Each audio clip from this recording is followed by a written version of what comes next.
Hi brothers and sisters, welcome to this video. இந்த video கிட்டத்தட்ட ஒரு 6-10 அந்த மாதிரி டைம்ல தான் நான் ரெக்கார்ட் பண்றேன்.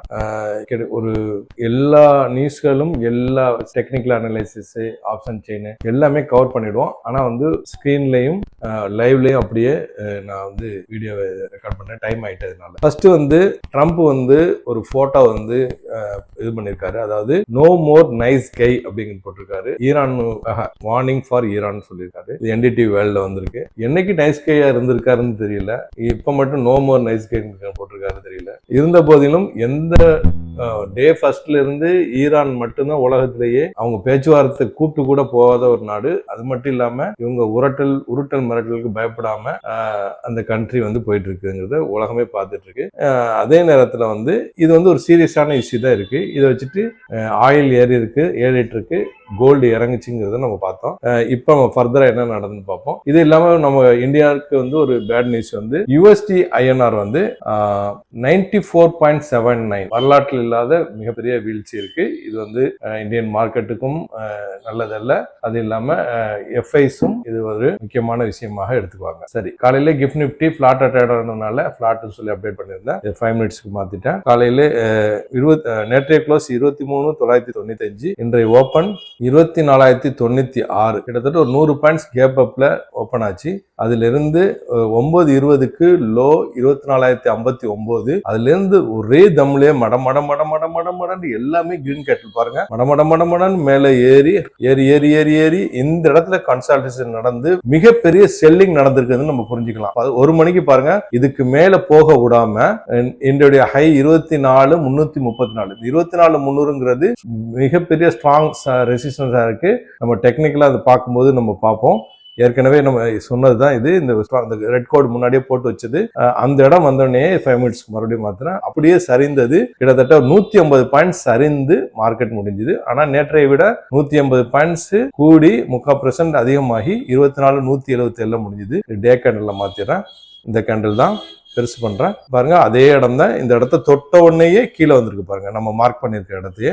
இன்றைய ஓபன் 24,096, ஹை 24,334, லோ 24,059, க்ளோஸ் 24,177. ஒரு ஹேமர் கேண்டில் சொல்லலாம், டோஜி கேண்டில் சொல்லலாம். ஒரு ஆமத்துல ஒரு கிரீன் கேண்டில், ஒரு ரிஜெக்ட் ஆன கேண்டில் நம்ம புரிஞ்சுக்கலாம். டெக்னிக்கலா ஃபர்தரா நம்ம அனலைஸ் பண்ணுவோம். அதே மாதிரி இன்னைக்கு ரிலையன்ஸ் ஒரு மார்க்கெட் ஏறினதுக்கு மிகப்பெரிய ஒரு இதா இருந்தது. கிட்டத்தட்ட 2.5% ஏறி இருந்தது. இன்னைக்கு டாப் கெய்னர் ஐடிசி, ஏன்னா அவங்க பேப்பர் கம்பெனி இதெல்லாம் மெயினா ஒரு பேசு பொருளா இருந்தது.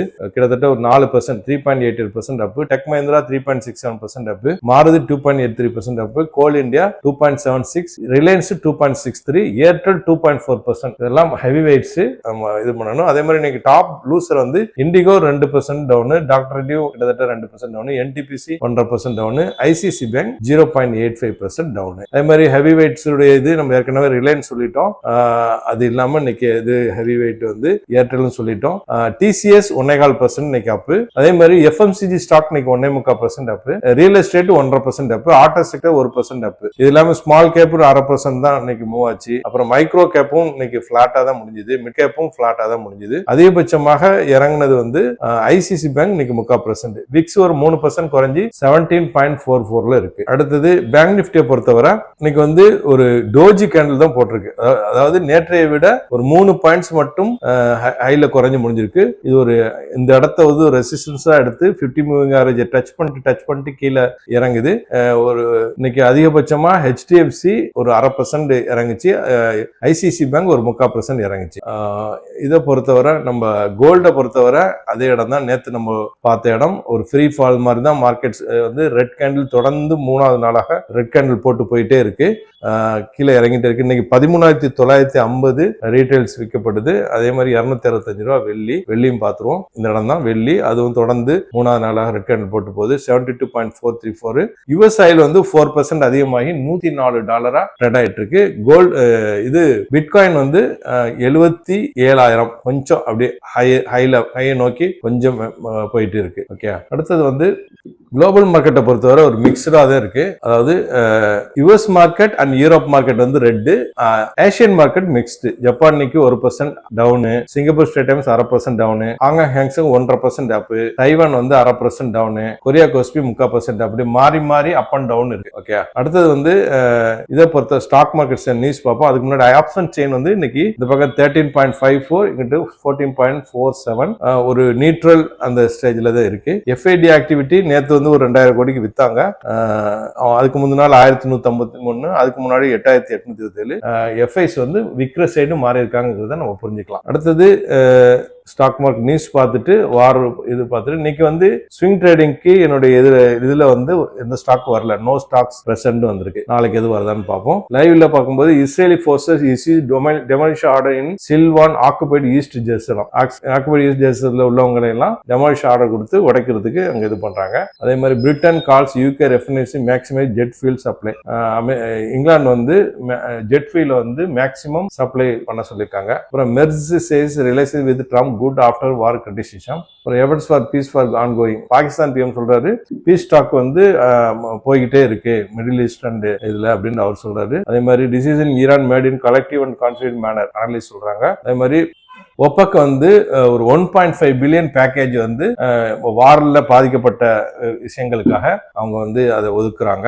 நேற்று வந்து யுஏஇ வந்து ஒப்பக்ல இருந்து வெளியேறணுங்கிற ஒரு விஷயத்தை பார்த்து அதனாலதான் அந்த ஆயில் மேலே எரிச்சு கோல்டு வந்து சரிந்ததுங்கிறத நம்ம அது ஒரு காரணமா இருந்தது. அடுத்தது வந்து மெயினானது அதாவது பாலஸ்தீன் காசா வந்து டிப்ரெஷன்ல இருக்காங்க. ஏன்னா அவங்களுக்கு சொன்ன எந்த ஒரு இது ப்ராமிஸும் அவங்களுக்கு ஃபுல்ஃபில் பண்ணல அப்படின்னு சொல்லி ஒரு ஆர்டிக்கல்ல சொல்லப்படுது.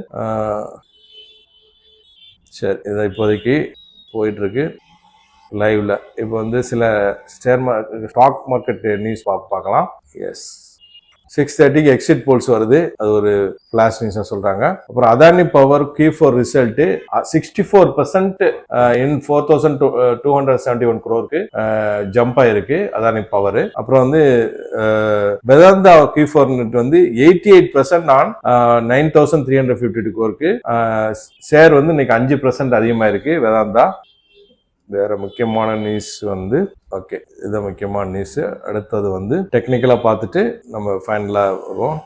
எஸ், இந்த இடம் தான் நம்ம நேற்று வரைஞ்சி வச்சது தான். இப்போ இந்த இடம் இந்த ஸ்விங் முக்கியமானதா மாறுது. ட்ரா பண்ணுவோம். இந்த இடம் இந்த ஸ்விங்கு, அப்புறம் இந்த ஸ்விங் இந்த கட்டம் கூட போட்டுருவோம். இது முக்கியமான இடமா மாறுது. அதாவது 23,800 to 24,600 இந்த இடம் தான் ரொம்ப நாளாவே இந்த ரேஞ்சில் போயிட்டே இருக்கு. கிட்டத்தட்ட 8th ஏப்ரல்ல இருந்து இதுதான் கிட்டத்தட்ட ஒரு மாசம்டே சொல்லலாம். ஒரு மாசமா இந்த இடத்துல தான் ட்ரேட் ஆயிட்டு இருக்கு. இந்த ரேஞ்சை பிரேக் அவுட் கொடுத்தால் மட்டும்தான் மேல போவோமா கீழே போவோமாங்கிறத நம்ம முடிவு பண்ண முடியும். இப்போதைக்கு இந்த இடத்துல தான் சுத்திட்டே இருக்கு. அதுல மெயினா அந்த ரெட் கோட் இருக்கு பாருங்களா. ரெட் கோட் நம்ம எதுக்கு வரைஞ்சோங்கிறத நம்ம மறுபடியும் ஞாபகப்படுத்திக்குவோம். பாருங்க, வீக்லியில பார்த்தா இன்னும் கொஞ்சம் நல்லா தெரியும். இந்த இருக்குது பாருங்க, இந்த இடம் அப்படியே ஜம்ப் ஆச்சு. அப்புறம் இந்த இடம் வரும்போது கீழே தள்ளப்பட்டுச்சு. அப்புறம் இந்த இடம் மேல போச்சு, இந்த இடம் மேல போச்சு. இப்ப இந்த இடம் வந்துட்டு கீழே தள்ளப்படுது டே கேண்டில் மாத்திரம். சோ இது ஒரு ஸ்ட்ராங்கான ரெசிஸ்டன்ஸ் ஏரியாவா இருக்கு. அந்த இடம் வந்தோடனே கீழே படுது. இங்க இருந்து நிறைய செல்லிங் கூட இன்னைக்கு நடந்தது பார்த்தோம். சோ இது வந்து ஒரு பாக்ஸ் ரொம்ப நாளா இந்த இடத்துல ட்ரேட் ஆயிட்டு இருக்கு. இதை தாண்டி போகும்போது நமக்கு முக்கியமான ஒரு கட்டத்தை தாண்டி போறதுக்கான சான்சஸ் இருக்கு. அதுக்கு மெயினா ட்ரம்ப்புடைய ஈரான் இஸ்ரேல் யுஎஸ் உடைய வார், அப்புறம் ஸ்ட்ரைட் ஹார்மஸ் அது வந்து அந்த பிரச்சனை தீர்வுக்கு வரணும். இதெல்லாம் வரும் பட்சத்துல இது எல்லாமே ஒரு முடிவுக்கு வரும்னு நம்புவோம். சரியா, அந்த வீடியோ பயனுள்ளதா இருக்குன்னு நம்புறேன். மற்றவங்களுக்கு ஷேர் பண்ணுங்க. புதுசாக பார்க்க சப்ஸ்கிரைப் பண்ணி பெல் ஐகானை கிளிக் பண்ணிக்கோங்க. தேங்க்ஸ் ஃபார் வாட்சிங்.